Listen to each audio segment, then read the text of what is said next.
The brass lock on my late husband's office door wasn't just an insult. It was a declaration of war. My daughter-in-law thought she was sealing her secrets. She didn't know she was handing me the key to her destruction. I'm 62, and I'm about to rearrange my son's entire life. My name is Margaret. I am 62 years old, and for the past year, I have been grappling with the oppressive silence of my own home. This sprawling house in the Denver suburbs, once filled with the life and sawdust of my husband, Frank, now just feels large. Frank has been gone for just over 12 months. The quiet he left behind is a physical thing, a cold draft that settles in my bones. My only son, David, and his wife, Brenda, moved in temporarily right after the funeral.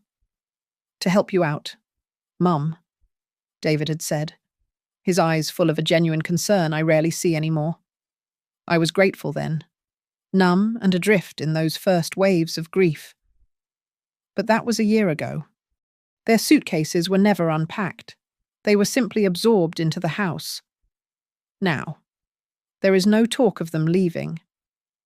Brenda, who is somewhere in her early 30s and works as a social media manager, a title that seems to involve staring at her phone with furious intensity, decided the house needed modernizing. My comfortable, floral armchair, the one Frank and I bought together on our 10th anniversary, vanished one afternoon. It was replaced by a sleek, grey thing that looks like a block of concrete and feels like one, too. Frank's heavy cherry wood dining table, the site of 40 years of family dinners, is now hidden under a stark white runner. The house is colder, all hard edges and shades of beige. I feel myself being pushed to the periphery of my own life. The smell of pot roast or baking bread, scents I associate with home, has been replaced by the sterile smell of Brenda's takeout containers. Our family dinners are a thing of the past. Now, they eat quinoa bowls or sushi from plastic boxes, their faces illuminated by their laptops. My friends, women I have known for decades, have stopped dropping by for coffee. Brenda's curt, efficient manner makes everyone feel like an interruption. She doesn't host, she endures. The deepest ache, however, is David.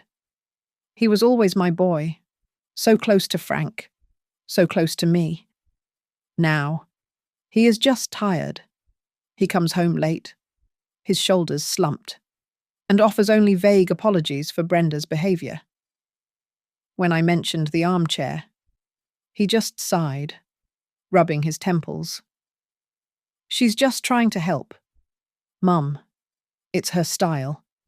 She's under a lot of stress at work. He avoids my gaze when he says it, which is how I know he is trying to convince himself as much as me. My only remaining sanctuary was Frank's office. It was the one room they had not dared to touch. It still smelled of him old books, wood polish, and the faint, sweet scent of the pipe tobacco he rarely used. His heavy oak desk sat against the window. His history books lined the walls, and the faded photograph of a 20-year-old me still smiled at him from the corner of his desk.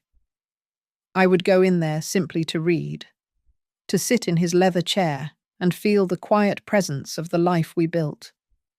It was the only place I didn't feel like an intruder. That ended this evening.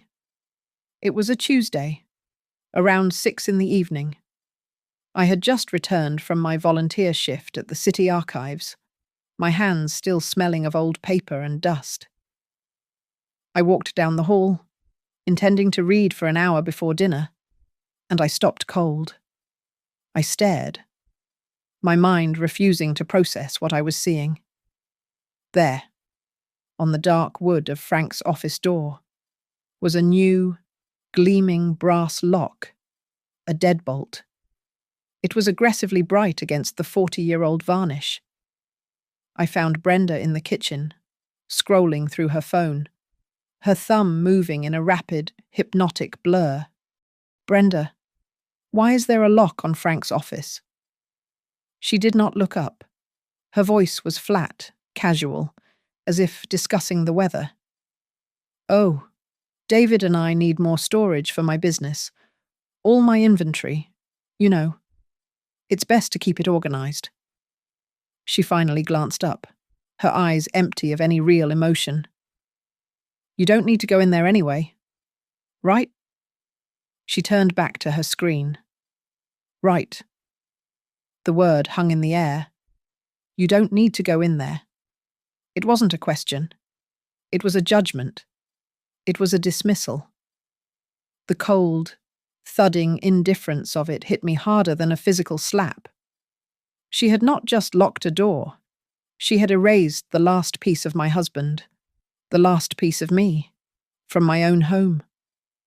I sat in the dark living room, on the cold, stylish sofa that wasn't mine, and I waited. The grandfather clock in the hall chimed 10, then 11, just after 11:30. The familiar rumble of David's car in the driveway broke the silence. He sighed when he saw me, the exhaustion of his day written in the slump of his shoulders. "Mum, you're still up. Everything okay?" "I need to show you something. David?" My voice was quiet, and he must have heard the strange, flat tone in it, because he followed me without protest. I led him down the hall and simply pointed. The new brass lock was impossible to miss. It gleamed under the overhead light, a vulgar piece of hardware on the door Frank had built with his own hands. I watched his face, desperately searching for the son I had raised.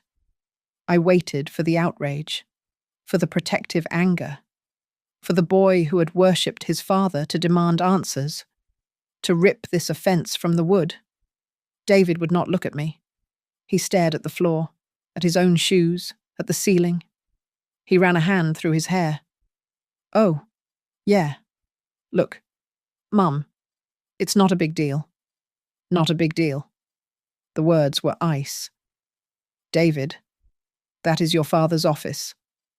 I know, he said, his voice low, placating. "But Brenda is just... She's really stressed with this new product launch. We just need the space. It's for her inventory. It's just temporary." "You promised him," I whispered, the memory of the hospital room suddenly sharp and painful. "You sat by his bed, you held his hand, and you promised him you would always take care of his workshop, that you would keep it just as he left it." That finally made him look at me. But it was not shame I saw in his eyes. It was anger. A hot, defensive flush crept up his neck. "Dad is gone. Mum," he snapped, his voice suddenly loud in the narrow hall. "He's gone. You can't just keep living in the past. It isn't healthy. Brenda is right.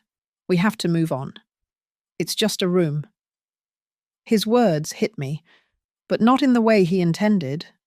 It was the exact same logic, the same cold dismissal Brenda had used hours earlier.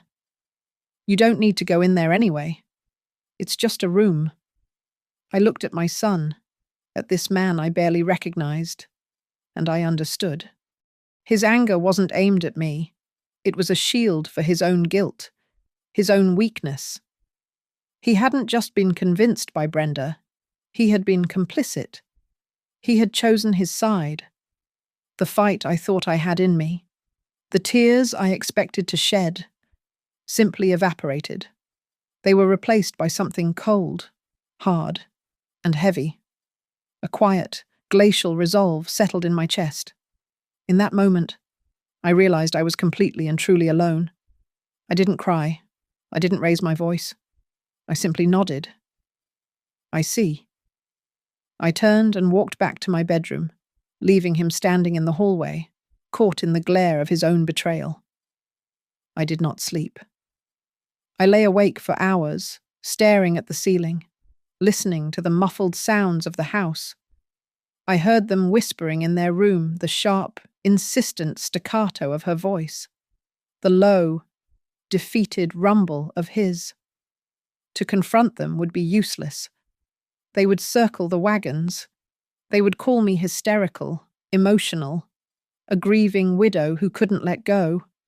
They would use my love for Frank as a weapon, painting me as a senile old woman lost in memories. No, I would not give them the satisfaction. My mind drifted, pulling a memory from decades past. A warm summer afternoon, maybe 20 years ago, when we'd found ourselves locked out of the backyard shed. I had been ready to call a locksmith. Frank had just laughed. He went to his workbench and returned with two thin, small pieces of metal. No need to pay someone for what a little patience can do. Margie, he'd said, his eyes twinkling as he knelt by the simple padlock. It's not about force. It's just about feeling the pins. You're just listening, feeling for the one that's binding. He'd turned the tension wrench, and in less than a minute, we'd heard the satisfying click. I sat up in bed. The shadows in the room had begun to soften. A plan formed, clear and precise. I would not argue. I would not yell. I would gather information. I waited. I listened to the house fall into the deep silence of pre-dawn. The clock struck 3, then 4 in the morning. I slipped out of my robe. I knew which floorboards creaked between my room and the attic stairs. I moved like a ghost through the home I no longer recognized. I pulled the cord for the attic stairs, wincing at the quiet scrape. In the dusty, cold air, I found what I was looking for. After Frank passed, I had moved his most delicate instruments up here, away from Brenda's modernizing. I opened a small, leather-bound case. Inside, nestled in dark velvet, was his old watch repair kit, a set of thin, steel picks and delicate tension wrenches, tools designed to work on the most intricate, delicate mechanisms, tools that would be perfect for a cheap, new, brass lock. I stood before the office door in the deep grey darkness that comes just before dawn. The house was utterly still. The only sound was the heavy, rhythmic ticking of the grandfather clock in the downstairs hall, measuring out the seconds of my transgression. My own heartbeat was a muffled drum against my ribs. I held Frank's watch repair kit in my left hand, his old leather-bound case feeling warm against my palm. From it, I had selected a thin tension wrench and a slender pick. My hands, which had spent 40 years gently turning the brittle pages of city archives, did not tremble. They were steady. I felt a cold, precise focus settle over me, the same focus I used when cataloguing fragile historical records. This was just another kind of archive, another set of truths to uncover. I slipped the tension wrench into the bottom of the keyhole and applied the slightest pressure, just as Frank had shown me. Then, I inserted the pick into the top, probing the mechanism. I felt for the pins, gently pushing. The metal felt alien, but the principle was simple. It was about patience. I felt one pin bind, pushed it up, and heard the faintest click as it set. 1. I moved to the next. The silence of the house seemed to magnify the tiny, metallic scraping sounds. I held my breath, listening, feeling. 2. 3. I worked methodically, my entire world reduced to the tiny, dark space within that brass lock. It took longer than Frank would have taken. It must have been close to 10 minutes. My fingers ached slightly from the unfamiliar tension. Then I felt the last pin, a stubborn one, finally move. The tension wrench turned slightly in my fingers. A soft, oily click echoed in the hallway. It was the most satisfying sound I had ever heard. I slid the tools back into my pocket and turned the knob. The latch slid back. I pushed the door open, inch by inch, wincing at a quiet hinge groan that sounded as loud as a scream in the stillness. I stepped inside and closed the door behind me, not turning on the lights. The faint grey light of the coming morning was enough. My first breath inside was a shock. The smell of old books and wood polish was gone. It was replaced by the sharp, chemical scent of new cardboard and laser printer ink. The office was not as I remembered it. It had not been used for storage. It had been conquered. Frank's beloved history books, his leather-bound collection of biographies, they were gone from the shelves. I saw them in the far corner, piled haphazardly on the floor, some with their spines bent. In their place on the shelves were neat white binders and stacks of glossy marketing pamphlets. I moved to his desk, Frank's desk, which he had always kept clear, except for his reading glasses and the photo of me, was buried. It was an avalanche of Brenda's world, stacks of invoices, lists of influencers, bubble-wrap mailers, and a sleek, silver laptop, closed and silent. The photograph of me was gone, a pure, cold rage, unlike anything I had ever felt, rose in my throat. This was not a need for space. This was an erasure. This was an occupation, an arrogant, deliberate act of planting her flag on the territory of a dead man. My archival instincts took over. I would not just feel, I would investigate. I pulled open the top drawers of the desk. They were empty, wiped clean of Frank's life. No more stray pencils, no more paper clips, no more forgotten peppermints. I moved to the bottom right drawer, the deep one. This was where Frank had kept his most important personal papers, the deed to the house, his will, our marriage certificate. My hand trembled as I pulled the handle.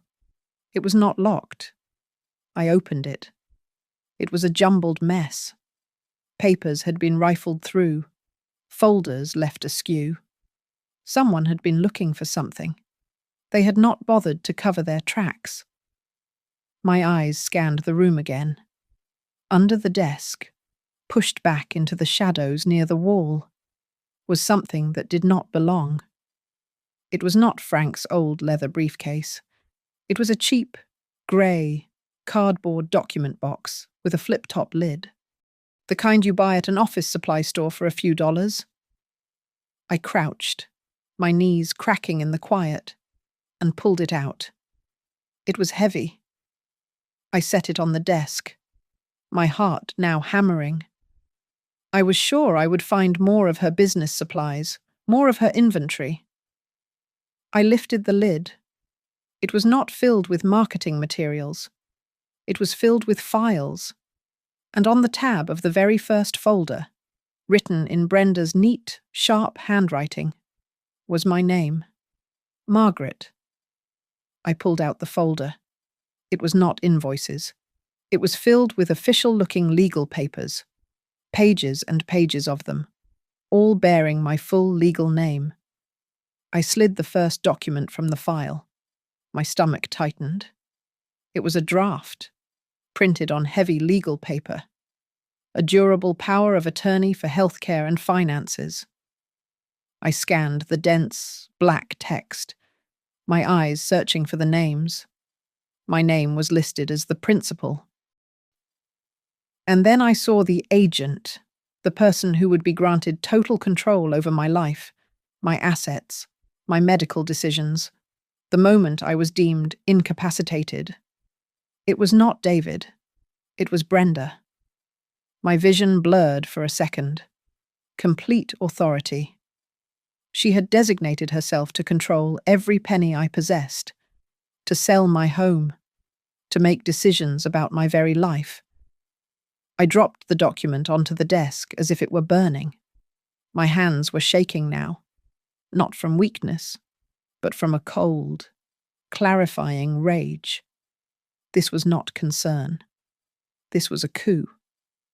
I grabbed the next set of papers. It was a printed email chain.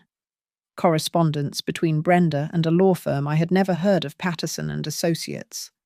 Their letterhead, in a tasteful, somber blue, read, "Specialists in elder law and estate planning." I read Brenda's words, her professional, concerned tone making my skin crawl. My mother-in-law is struggling. She had written to a lawyer named Mr. Hayes. We are deeply concerned about her ability to manage her affairs since her husband's passing. We need to know our options for protecting her assets. Protecting my assets. From me. The lawyer's replies were sympathetic and clinical, outlining the necessary steps and the legal framework for intervention if a family member was no longer of sound mind. I felt a wave of nausea, but I forced myself to dig deeper. The next file was thinner. I pulled it out, and my blood ran cold. I recognized the letterhead instantly. It was from my own physician, Dr. Evans, whom I had seen just 3 weeks prior for a routine physical. These were copies of my medical chart, my private health information. But they had been altered in the margins of the official, typed notes. Brenda had added her own observations in that sharp, precise handwriting. Next to Dr. Evans's note that my blood pressure was excellent, she had written, "Patient seems confused. Forgot the name of her medication." It was a lie. I had recited all 3 of them. Next to the note about scheduling a 6-month follow-up, she had scribbled, "Signs of early cognitive decline," repeated the same story twice. I stared at the words, feeling the bile rise in my throat. She was building a case. She was fabricating my senility, taking the normal, mundane facts of my life and twisting them, poisoning them, turning them into weapons to be used against me. And then I saw the last document, the one at the very bottom of the box. It was the thickest packet. I did not need to read the whole thing. The title at the top, in large, bold, state-issued font, screamed at me, "Petition for conservatorship." I had to grip the edge of Frank's desk to keep from falling. This was it, the final objective. They weren't just planning to take control. They were planning to legally erase me, to have a court declare me incompetent, a non-person, a child, to strip me of my rights, my home, my dignity, and my autonomy, all so they could protect my assets by spending them. It was unfinished. They hadn't filed it yet. They were waiting. They were building their fraudulent case. I finally understood. The lock on the door. It wasn't to keep me out. It was to keep these papers in. This office, my sanctuary, had been turned into a vault for their conspiracy, a place they knew I would never violate. They were hiding the evidence of their betrayal in the very heart of my husband's memory. A floorboard creaked upstairs. I froze. My head snapped up.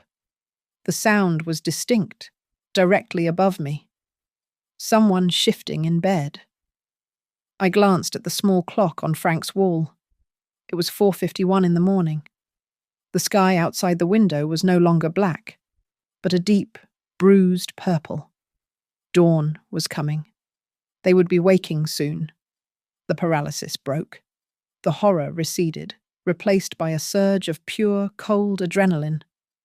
I was not a victim. I was an archivist, and I knew how to handle evidence. I pulled my phone from my housecoat pocket.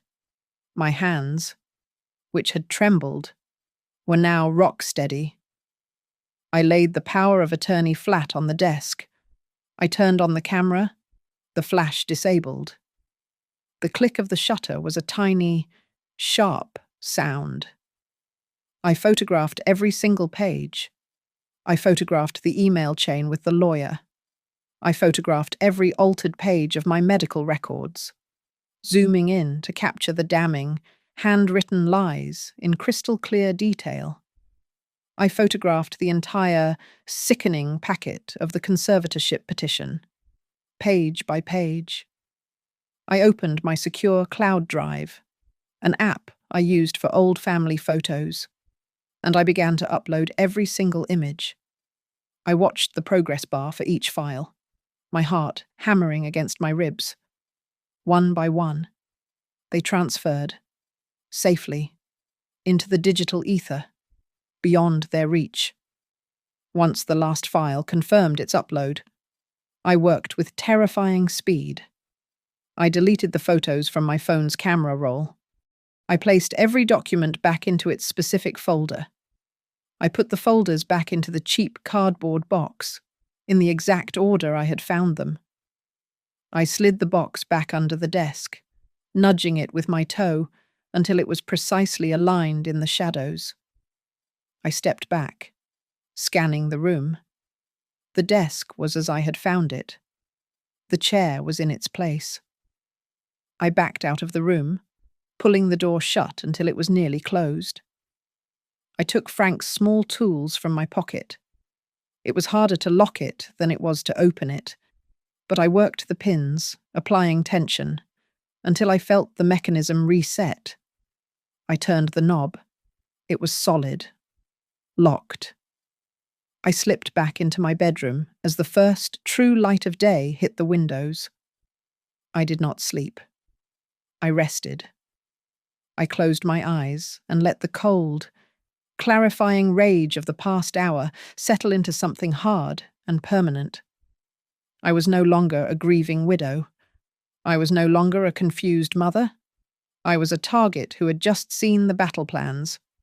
That morning, I began my performance. When I came downstairs for breakfast, I saw them both at the kitchen island, whispering.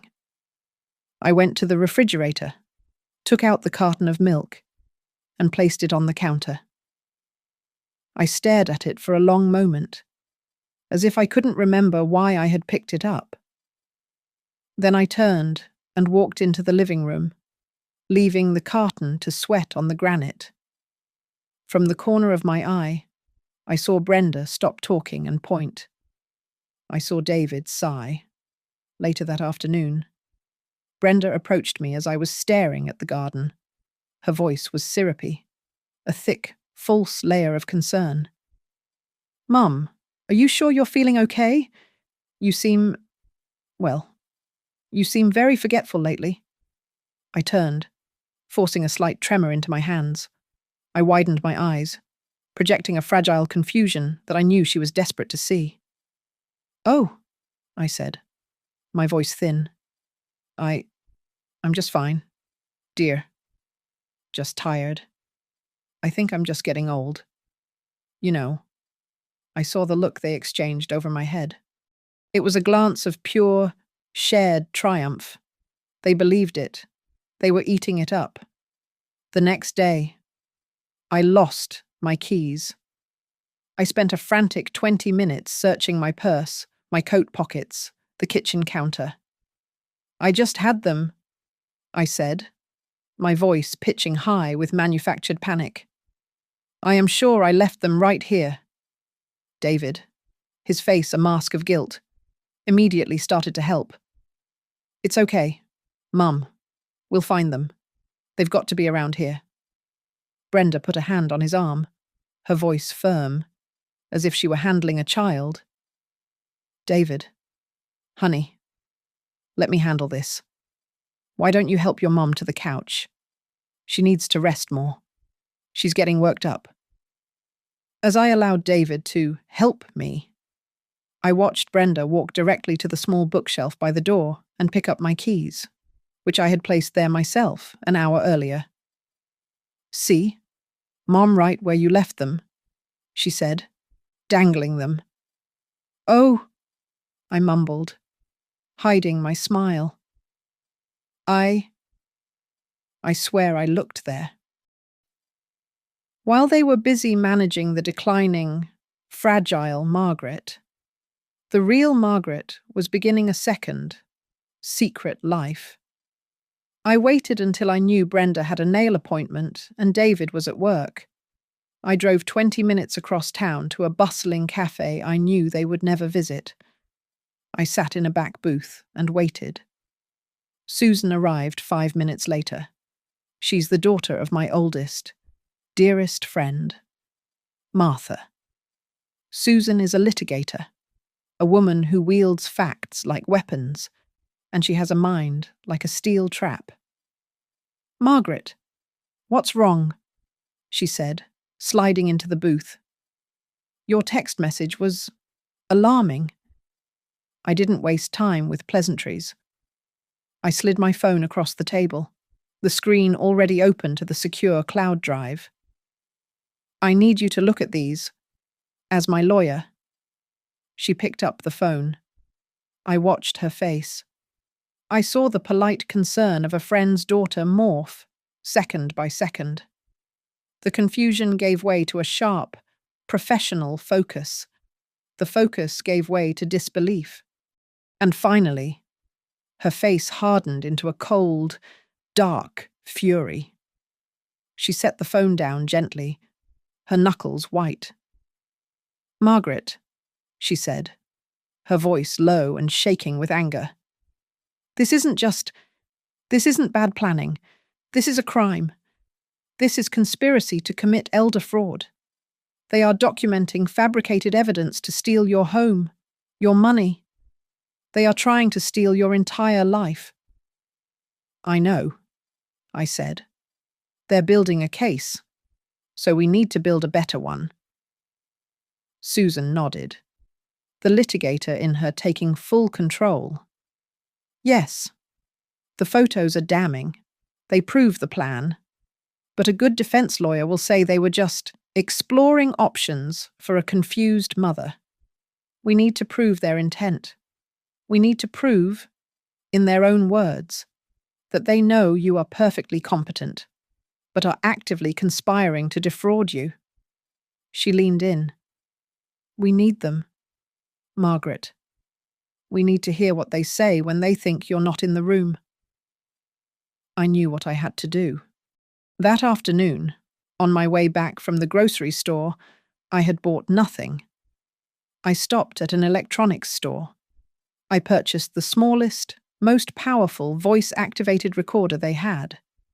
It was designed to look exactly like a USB flash drive, a tiny, silent witness. The tiny, black flash drive felt cold and inert in the palm of my hand. It was a simple tool, but it felt like a weapon.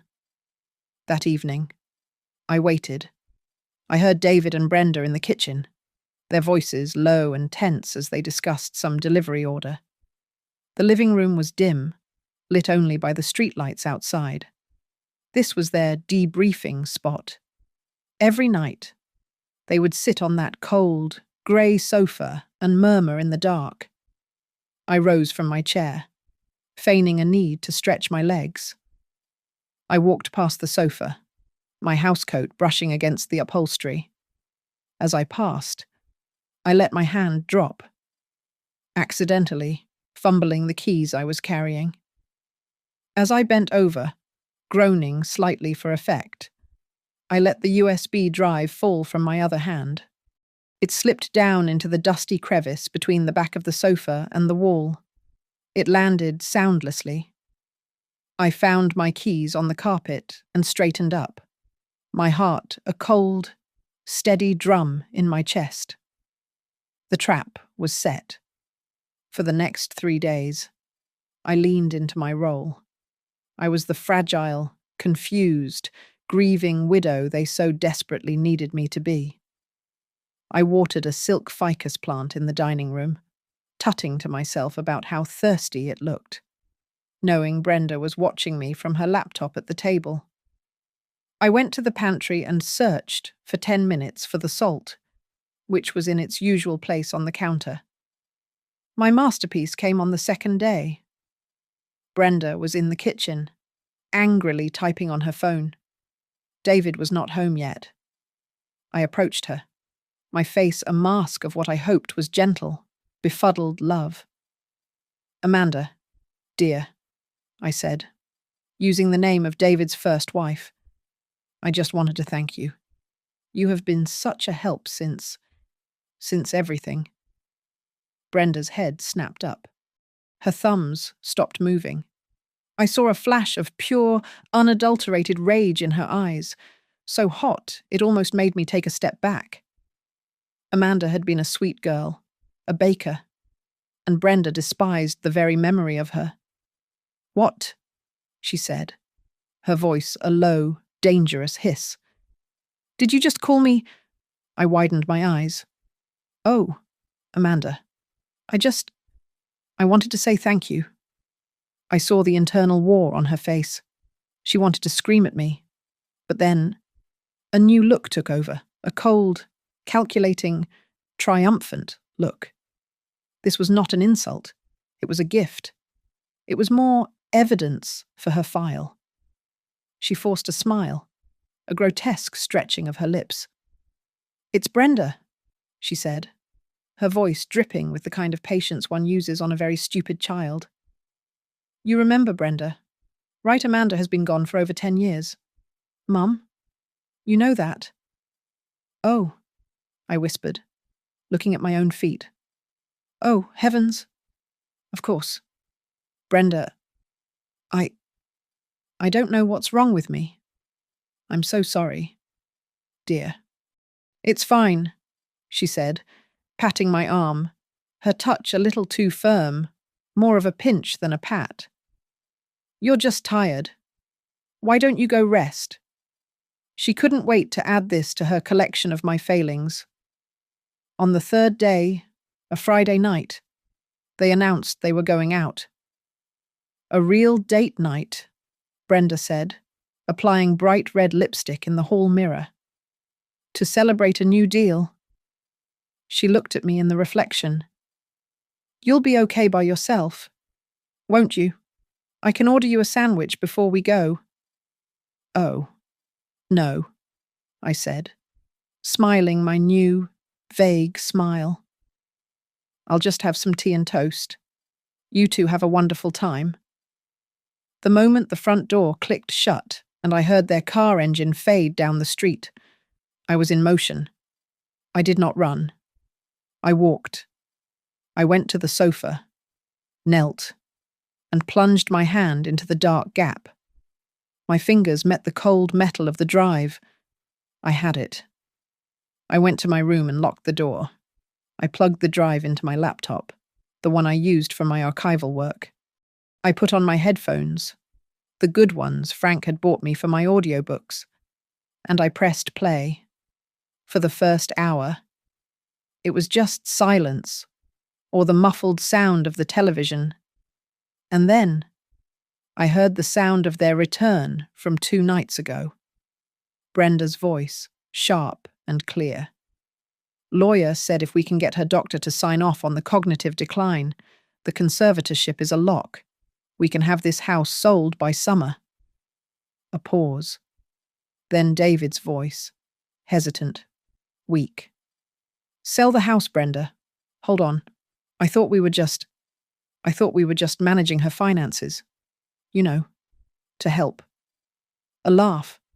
A cold, ugly, barking laugh from Brenda. "David, don't be naive. God, don't be so weak. This house is a rotting pile of junk. It needs a new roof. The plumbing is ancient. It's a money pit. We sell it. We get the capital for my new launch. We put her in a nice assisted living facility. A clean one. Maybe out of state. She's safe. We're funded. It is a win-win." "And Mom?" David asked, his voice so small I could barely hear it. "She won't know the difference." Brenda snapped. She doesn't even know what day it is. The silence that followed was the most painful part. I listened, my entire soul screaming at my son to fight, to remember who he was, to remember Frank, to remember me. After a long 10 seconds, I heard him sigh, a deep, heavy, defeated sound. "Okay?" he said. "Okay? But just make it fast. I can't stand seeing her like this." I ripped the headphones from my ears, my hand flying to my mouth to trap the sound that was trying to escape. A sound that was half sob, half scream. Like this. He couldn't stand seeing me like this. The this was the role I was playing for them. The this was the lie they had fabricated. The lie they were now so desperate to believe that they were using it as a justification for destroying me. I sat in the dark, my face wet. The tears were not for my loss. They were tears of fire. I had it. I finally, truly had it. I had their intent. The recording of my son's betrayal was still ringing in my ears when I called Susan. I didn't even say hello. "They want to sell my house," I said, my voice low and cold. "They're talking about putting me in a facility. They're moving fast. Susan, we have to move faster." "I'll make a call," Susan said, her voice all business. "Be at the downtown branch of your bank at 9 tomorrow morning. Ask for Mr. Peterson. He's the branch manager.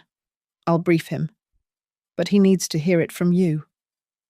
The next morning, I forgot a dentist appointment I'd never had, creating the perfect excuse to leave the house alone. I drove to the fictional trust bank, the same bank Frank and I had used for 40 years. Mr. Peterson was not the man who had given David his first lollipop. This was a new manager, a man in a severe grey suit with a face that looked carved from granite. He led me into his glass-walled office and shut the door, his expression one of professional courtesy. "Mrs. Anderson," he began. "Susan Ms. Hayes called me. She indicated a matter of some urgency." I did not want to play the audio. It felt too private, too shameful. But Susan had been clear. "He needs to believe you." I placed the laptop on his desk, plugged in the headphones, and handed them to him. "You need to listen to this. Mr. Peterson, this is a recording from my home." I watched his face. He sat perfectly still for 5 minutes, listening. The only sign of his reaction was a slow, dark flush that rose from his collar and a tightening of his jaw. When David's voice finally came through, the weak, pathetic, "Okay," I saw Mr.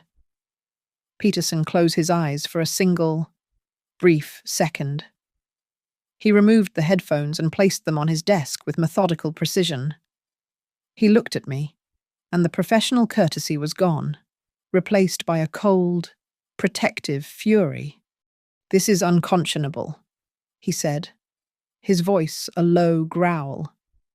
"Susan mentioned the documents you found, an attempt to declare you incompetent." "They are building a case," I said, "and they are moving to file. They want my assets."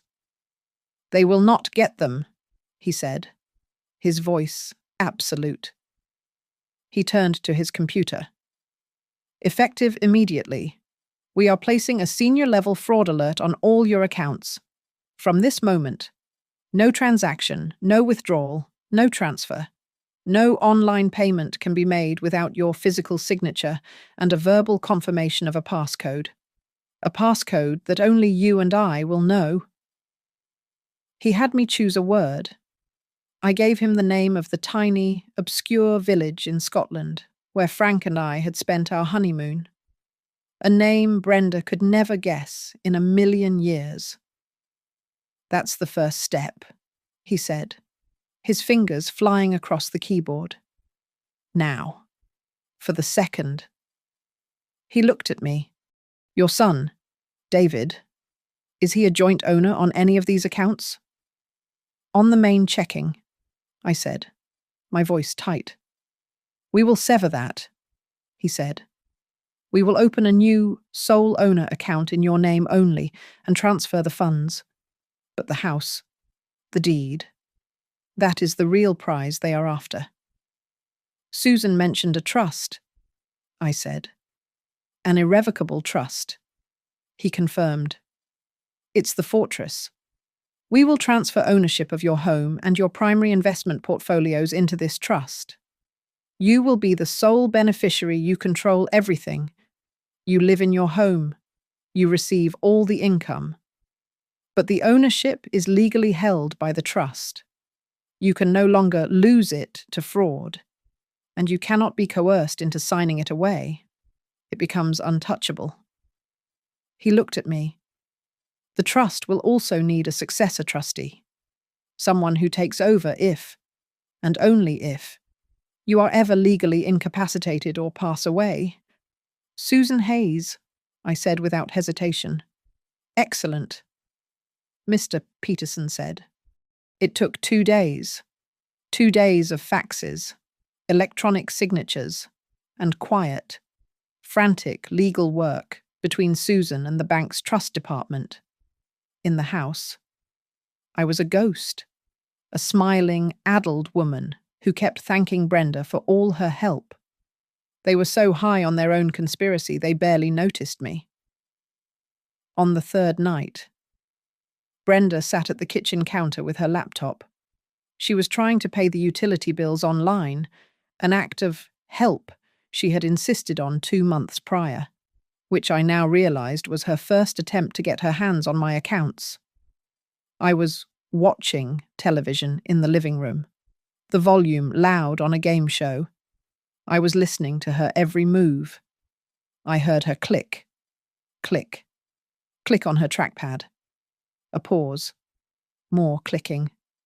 Ugh, she said, loud enough for me to hear. Is something wrong, dear?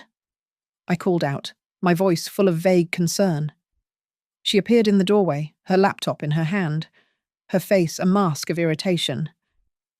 It's so weird, she said, forcing a smile. Your card was declined when I tried to pay the electric bill. The password for the online account isn't working, either. It must be some kind of glitch. The whole system seems frozen. I put a hand to my chest, my eyes wide with manufactured fear. Oh, dear. Oh, no. Is the electricity going to be shut off? I don't understand any of that computer stuff. No, she said, her voice shifting back to that syrupy, patronizing tone. Don't you worry your head about it. It's just a technical issue. She looked at me, and I could see the gears turning in her head. This was perfect for her. This was more proof of my incompetence. Can you call the bank for me tomorrow? Brenda? I asked, my voice small. I get so confused on the phone with them. Her smile widened. It was a predatory, self-satisfied expression that turned my stomach. Of course, Mum, she said, patting my shoulder. You just leave it all to me.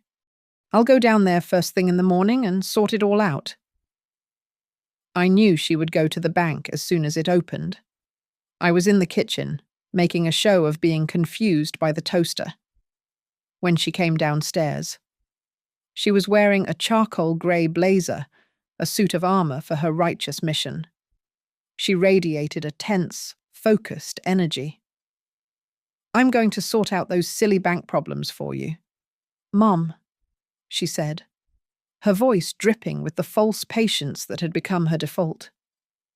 She smiled, but her eyes were cold, fixed on the prize. Oh, thank you, dear, I said, wringing my hands. I just don't know what I'd do without you. She patted my shoulder, a gesture that was more of a push. You just rest. I'll handle everything. I watched her pull out of the driveway, her Tesla gliding silently down the street. I knew, at that very moment, Mr. Peterson was at his desk, waiting. I did not need to be a fly on the wall. Mr. Peterson and I had rehearsed this very scene. I knew how she would walk in, all entitlement and false concern, expecting to roll over a minimum wage teller. I could picture her explaining to the young woman at the counter that her mother-in-law was very confused and not well, and that she just needed a little help accessing the accounts to pay the bills. And I pictured the teller's polite, firm response, as Mr. Peterson had instructed. Oh, yes, for Mrs. Anderson's accounts. I'm afraid you'll need to speak directly with our branch manager. He is handling her file personally. If you'll just wait one moment. The confidence would have faltered then. This was not part of her plan. I pictured her sitting in the hard chair opposite Mr. Peterson's desk, the glass walls of his office suddenly feeling like a cage. She would have launched into her performance. Mr. Peterson, I'm Brenda Anderson, David's wife. I'm here about Margaret.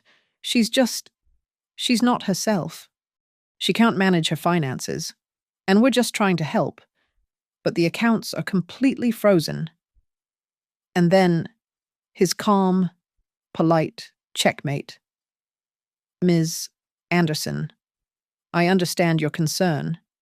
However, due to new high-level security protocols requested by Mrs. Anderson herself, only she can authorize any changes or access these accounts. She must be present, with verbal confirmation of a new security code. I knew what her next move would be, because it was in the file she was building. She can't be present. She's not lucid. You don't understand. She's a danger to herself. I have her healthcare power of attorney right here. She would be digging in her purse, her anger rising as she realized her performance was failing. Mr. Peterson, in his severe grey suit, would simply hold up a hand. I am sorry, but two things. First, a healthcare directive is irrelevant in a financial institution. It has no bearing on these accounts. Second, any financial power of attorney would have to be presented and verified by the account holder, Mrs. Anderson, while she is of sound mind, which, I can assure you, she was when she visited me 2 days ago. That would have been the moment she realized the confused old woman had built a fortress she could not breach. When Brenda returned to the house, it was not a quiet arrival. The front door slammed with such force it rattled the photographs in the hall. I heard her keys hit the entry table, a sharp, metallic crash. I was in the living room, dozing in my armchair, the USB recorder once again nestled in the sofa cushions, waiting. She stormed past the living room, her face a blotchy, furious red. She didn't even look at me. She went straight upstairs. A second door slammed. I waited. The silence in the house was heavy, vibrating with her rage. At 6:00, David came home. His familiar, weary, "I'm home," was met with a sharp hiss from the top of the stairs. "Get up here. Now." I heard his heavy footsteps on the stairs, and then the muffled, furious sounds began. I could not make out the words, but the tone was unmistakable. This was not a conversation. It was an explosion. I waited until 1 in the morning, long after the house had fallen into a resentful silence. I retrieved the drive and went to my room, locking my own door. I put in my headphones. The audio was pristine. That old hag. Brenda's voice was a low scream, thick with venom. She did it. She went to the bank. She's locked us out. She's been faking this whole time. David.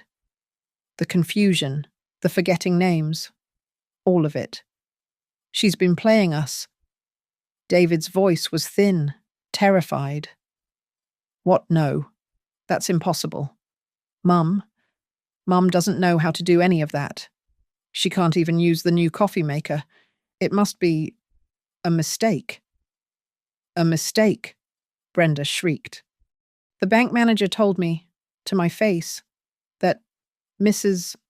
Anderson was here 2 days ago. She's not confused. She's a liar. That lawyer, that bitch Susan, it has to be her. They're conspiring. Oh, God. Oh, God. David moaned. What do we do if she knows what we were planning? Shut up, she snapped. Stop whining and listen to me. She just tipped her hand. We're done waiting. We're done being nice about it. The plan is moving up. We are going to act. And we are going to act now. Call our lawyer. Tell him we are staging a formal intervention on Saturday, this Saturday. And you call Dr. Mercer. You tell him to be here. We are going to sit her down, in her own living room, with her doctor and our lawyer, and we are going to get her to sign those papers. We are ending this. A long pause. Okay, David said, his voice a whisper of defeat. Saturday. I took off the headphones, my hands perfectly steady. They had just set the date for their own downfall. I saved the audio file to the cloud, alongside the photographs of the documents. The digital evidence was now secure. The intervention. Saturday. That gave me 2 days. I picked up my phone. I didn't call Susan. I sent her a 3-word text message, encrypted on the app she'd insisted I install, Saturday, 10 a.m. A minute later, my phone buzzed. Her reply was just as brief. Confirmed? They will be there? I felt no fear. I felt no panic. The cold, glacial resolve that had formed in my chest when I first saw that lock had now settled into something else, entirely anticipation. I was a librarian, preparing for a major exhibition. I was a general, preparing a battlefield. Friday was a strange, suspended day. The air in the house was thick with unspoken tension. David and Brenda were models of artificial concern. They spoke to me in hushed, gentle tones, as if I were already made of glass, already fading. They whispered constantly to each other, their heads bent together over their phones, their faces tight with their own brand of anticipation. They were arranging their weapons, their seedy-looking lawyer, and the geriatric specialist Brenda had found, the one she'd mentioned on the phone, the one she was clearly paying to give a false diagnosis. I, on the other hand, decided to bake. I went into my kitchen, and I pulled out the flour, the butter, the cinnamon. I peeled 6 Granny Smith apples, the rhythmic scrape of the peeler a calming, domestic sound against the backdrop of their conspiracy. I rolled out the dough, my hands, which had picked their lock, now crimping the crust with practiced care. The smell of a fresh apple pie filled the house. It was Frank's favourite. The warm, comforting scent of cinnamon and baked fruit was a jarring contrast to the cold, clinical nature of the war being waged. I saw Brenda come into the kitchen, drawn by the smell. She stopped, a look of genuine confusion on her face. A senile old woman baking a perfect, lattice-topped pie did not fit her narrative. I smiled at her, my most vacant, beatific smile. For Saturday, dear, I said. For our guests? She stared at me, then retreated, visibly unsettled. That afternoon, I called Frank's sister, Catherine, at 75. Aunt Catherine was the undisputed matriarch of our family. She was a woman of formidable will and zero tolerance for nonsense. "Catherine," I said, my voice clear and firm, not the one I used for Brenda. "I need you to be at my house tomorrow morning, 10 o'clock sharp. We are having a family talk, and it is very important." She heard the steel in my voice. "I'll be there at 9:30. Margaret." "Thank you," I said, and hung up. As evening fell, I set the stage. I went to the dining room, to the heavy cherrywood table Frank had loved, the one Brenda had covered with a sterile white runner. I removed the runner. I folded it and put it in the donation pile. I let the dark, polished wood breathe. Then I began to lay out my case. I was, after all, an archivist. At the head of the table, where I would sit, I placed a small stack. On the top, the official, notarized, and utterly final documents for the new irrevocable trust, with Susan's name listed clearly as successor trustee. Beneath that, the new bank statements, showing my name, and my name alone, on all accounts. Beside that, a printed report from Mr. Peterson, written in dry legal language, detailing a flagged unauthorized access attempt on my accounts by one Brenda Anderson, and in the center of the table, my laptop. It was plugged in, charged, and open to a single folder on the desktop, a folder labeled simply recordings. Brenda and David ate takeout in their room, whispering, finalizing their plans to save me from myself. That night, for the first time in over a year, I slept. It was not a fitful, grief-stricken doze. It was a deep, dreamless, 8-hour sleep. The sleep of the just. The sleep of a woman who had aligned her pieces, checked her facts, and was now simply waiting for the sun to rise. I woke on Saturday morning to the smell of my own apple pie. I felt rested. I felt calm. I knew, with absolute, unwavering certainty, that by the time the sun set, the occupation of my home would be over. My house would be mine again. At exactly 10 o'clock on Saturday morning, my living room was filled to capacity. The air was still, heavy with a tension you could almost see. It was a courtroom. On one side, by the fireplace, sat Brenda and David. Brenda was dressed in a sharp blazer, her face a mask of confident concern. David just looked sick, his skin pale, his eyes fixed on the floor. Beside them sat their lawyer, a man in a rumpled suit who looked like he'd slept in his car, and another, older man in a bow tie, who I assumed was their paid-for geriatric specialist. On my side, there was no fear. Aunt Catherine sat beside me, her back straight as a steel rod, her hands folded over her purse. Susan stood near the dining room table, her briefcase open, the very picture of lethal competence. And near the entryway, his presence filling the room, stood Mr. Peterson, who had insisted on attending as a representative of the bank. I sat in my own armchair, calmly sipping my tea. Brenda's lawyer was the first to speak, standing and shuffling his papers. "Margaret," he began, his voice oozing a cheap, synthetic sympathy. "We are all here today because we love you. We're worried about you. David and Brenda, they just want what's best for you. We have some documents here, very simple, just to help them help you manage your affairs." He gestured for Brenda to pass a pen. I held up my hand. I didn't raise my voice. I just held up my hand. And the entire room fell silent. Thank you for your concern, counselor, I said, my voice perfectly clear, not a tremor in it. But I believe you, and your clients, have been catastrophically misinformed. Susan stepped forward, placing her phone on the coffee table. We will not be signing anything today, she announced to the room.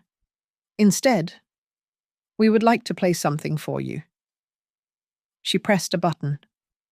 Brenda's voice, cold and sharp, filled the living room. The conservatorship is a lock. We can have this house sold by summer. We put her in a nice assisted living facility. David visibly flinched, shrinking in his seat. I glanced at Aunt Catherine. Her face was white, and she was staring at David with a look of such profound disgust, it was chilling. Brenda's lawyer looked at his client, his jaw slack. That, Susan continued, was a recording from 3 nights ago. And then there was this, from last night, after Ms. Anderson was denied access to Margaret's accounts. She played the second file. The room was flooded with Brenda's raw, vulgar fury. That old hag, she's locked us out.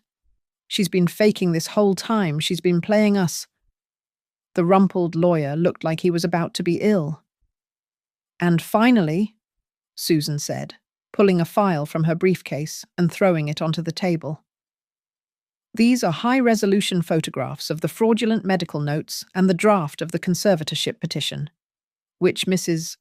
Anderson found, hidden in her late husband's locked office. An office, Susan added, that Ms. Anderson had the audacity to lock. Susan turned to the lawyer. We have clear, recorded evidence of a conspiracy to commit elder fraud. I'll be forwarding this to the district attorney's office on Monday. The man in the bow tie, the specialist, suddenly stood up, gathering his coat. I see. I see my professional opinion is not required here. He didn't look at anyone. He just turned and fled, walking out the front door without another word. The dam broke. Brenda leaped to her feet. You! She shrieked, her finger jabbing at me, her face a mask of pure, ugly hatred. You tricked us. You were faking. You were pretending to be senile. I finally stood up, setting my teacup on its saucer. Yes, I said, my voice cold. Yes, I was. You came into my home. You desecrated my husband's memory. You locked his office to hide your plans to steal my life. You thought I was a confused, helpless old woman. You mistook my kindness for stupidity and my grief for senility. That is a mistake many people make. Susan stepped forward and handed a thick packet of documents to a stunned Brenda. This is a temporary restraining order, effective immediately. And this is a 24-hour notice to vacate. You will be out of this house by 10 a.m. tomorrow morning.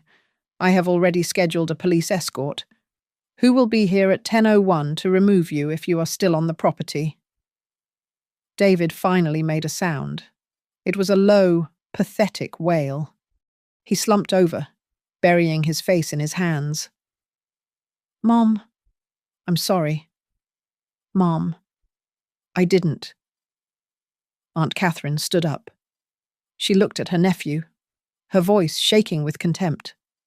Your father, she said, would be so deeply, utterly ashamed of you. I just turned away. His tears were too little, and far too late. Brenda, her face white, her eyes burning with a hatred that had no outlet, grabbed David by the arm, her nails digging into his bicep. Get up, David, she hissed. She yanked him to his feet. He stumbled, still sobbing, as she dragged him toward the stairs to pack. I watched them go, but I felt nothing. No, that's not true. I felt a release. I walked to the window and looked out at my garden, at the last of the autumn roses. The house was quiet. But it was no longer the oppressive silence of grief. It was the clear, sharp, beautiful silence of peace. The war was over, and I had won.